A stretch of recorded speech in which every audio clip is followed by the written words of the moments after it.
Hello အားလုံးပဲမင်္ဂလာပါဒီနေ့တော့ Vietnam မှာအရင်နာမည်ကြီးနေတဲ့ချင်းလုံးလေးလေးသွားပြီးစီးမှာပဲဖြစ်ပါတယ်အားလုံးပဲကြော်စစ်နဲ့အတူချင်းလုံးလေးစီးရင်တနေ့တာလေးကိုလိုက်ခတ်ပေးအောင်နော်စီလေစီလေ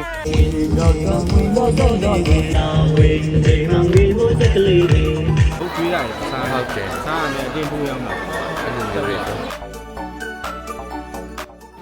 ရန်နန်းကြီ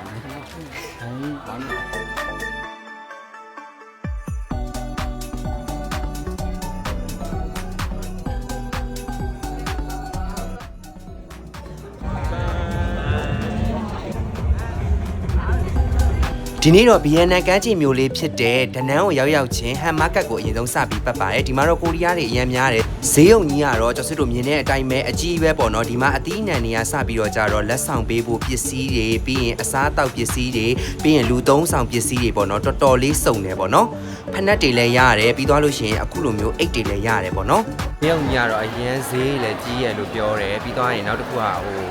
ဈေးစစ်ရတာပေါ့နော်စစ်ရတယ်ပြီးရင်ဘုတ်ကျွေးရတယ်စားဟုတ်တယ်စားရမယ်အတင်းပိုးရောက်မှာ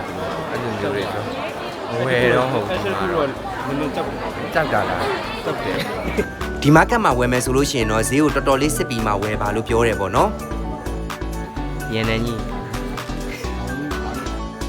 းကျော်စစ်တို့ကတော့ဈေးခဏပတ်ပြီးတော့ကြတော့နေ့လယ်စာလည်းမစားရသေးတာနဲ့ဒီဈေးရဲ့ဘေးမှာပဲရှိတယ်မီရှယ်လင်းရထားပြီးတော့ကြတော့လူရန်တန်းစီပြီးစောင့်စားရတဲ့အန်တွိုင်ဆိုတဲ့ဆိုင်လေးမှာဝင်ပြီးစားပစ်ခဲ့တယ်ပေါ့နော်ဒီဆိုင်ကတော့ကျော်စစ်တို့မီရှယ်လင်း2024-2025ရထားတယ်နံပါတ်36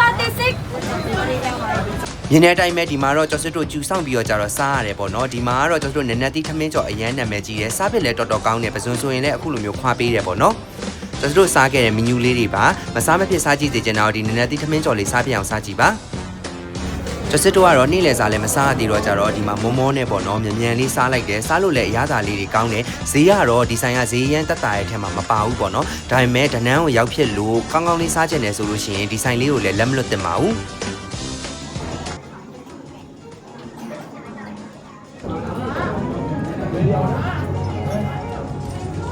ကျွန်တော်တို့စားပြီးတာနဲ့ဒနန်းနေပြီး45မိနစ်လောက်မောင်းပြီးသွားရတယ်။ဟွာအမ်းမျိုးလေးကိုသွားပြီးလဲခဲ့ရပေါ့နော်။ဒီမျိုးလေးကတော့နိုဝင်ဘာလမှာပဲရည်ကြီးခဲ့တဲ့မျိုးလေးပေါ့နော်။ဒီမျိုးမှာအရန်နာမည်ကြီးတာကတော့အခုလိုမျိုးကျော်စစ်တို့ချင်းလုံးလေးလေးတွေစီးရတာအရန်နာမည်ကြီးတယ်။တဘာဝကိုကြိုက်တဲ့သူဆိုလို့ရှိရင်သွားပြီးတော့ကြတော့စီးဖြစ်အောင်စီးကြည့်ပါပေါ့နော်။ဈေးကတော့သူက Vietnam ဒေါင်း3သိန်းခွဲရှိပါတယ်တစည်းကိုတစည်းမှဆိုရင်2ယောက်စီးလို့ရတယ်ကျော်စစ်ကတော့1ယောက်တည်းခက်တီထီနဲ့ဝင်ပြီးစီးခဲ့ရပေါ့နော်။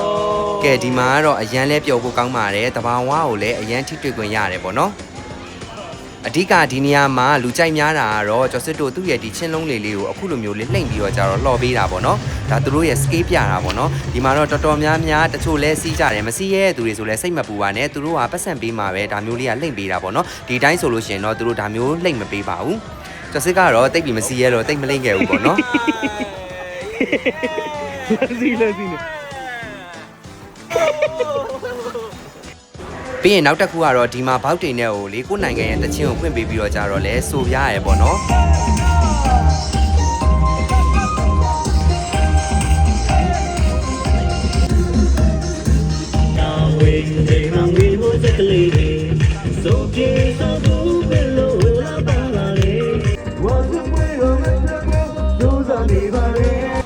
်ကျော်စစ်တို့ကတော့အမတ်တရအနေနဲ့တငယ်ချင်းတွေနဲ့အပြောတချင်းလဲဆိုဖြစ်ခဲ့တယ်ပေါ့နော်ပြီးရင်တော့သူတို့ဓာတ်ပုံရိုက်လို့လှတဲ့နေရာလေးတွေကိုလည်းပို့ပေးပါတယ်ဒီမှာဆိုလို့ရှိရင်ဓာတ်ပုံရိုက်လို့လှအောင်လို့ပေါ့နော်အခုလိုမျိုးလေးပြင်ဆင်ထားတဲ့နေရာလေးတွေလည်းရှိတယ်ဒီနေရာလေးမှာလည်းဓာတ်ပုံရိုက်ခဲ့ပါတေးစီပြီးပြန်ရောက်ပြီဆိုလို့ရှိရင်တော့အမောပြေအုံးရည်တစ်လုံးတော့သူတို့ဒါလက်ဆောင်တိုက်တယ်ပေါ့နော်တေးတစည်းကိုတစ်လုံးတိုက်ပါတယ်ပြီးရင်တော့ညနေဘက်ဆိုလို့ရှိရင်အရန်လာတဲ့ဒီဝါအမ်းမြို့ရဲ့ walking street လေးကိုလည်းရှောက်ခဲ့တယ်ပေါ့နော်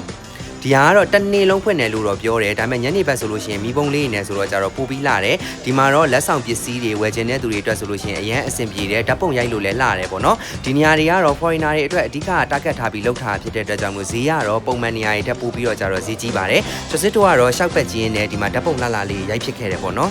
်ဒီမှာလဲကျော်စစ်တို့ကြည့်ကျင်စရာပကြီးကားတွေရောပစ္စည်းတွေရောတော်တော်လေးစုံတယ်ပေါ့နော်အဲ့တော့ရောက်ဖြစ်တယ်ဆိုလို့ရှိရင်ဒီမှာဓာတ်ပုံလေးတွေလည်းလှလှလေးရိုင်းရင်းနေပေါ့နော်ကျွန်တော်တို့ပတ်ပြီးကြည့်ခဲ့ပါလူကတော့တော်တော်လေးများတယ်ပေါ့နော်ကျွန်တော်တို့သွားတဲ့အချိန်ကမိုးမွေးရတာကန်ကောင်းတယ်လို့ပြောရပါမယ်ဒီနေရာလေးဆိုလို့ရှိရင်လည်းဓာတ်ပုံရိုက်လို့အရန်လှပါတယ်အဓိကဒီမှာကတော့မုံဆိုင်လေးတွေလည်းရှိရဲပြီးသွားလို့ရှိရင်ကော်ဖီဆိုင်လေးတွေလည်းရှိရဲပေါ့နော်အဓိက activity နဲ့လောက်ကြတာကတော့ဒီမှာလှေစီးကြတာပေါ့နော်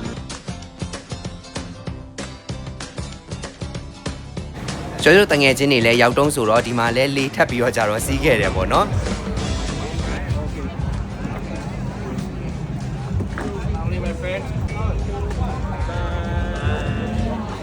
You được cái không?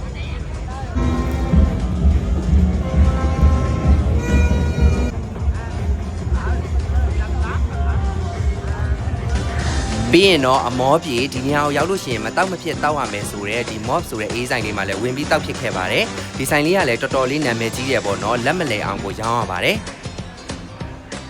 သူကပိုက်ကလေးဆိုလို့ရှိရင်လည်းဝါယိုလေးနဲ့ပေါ့နော်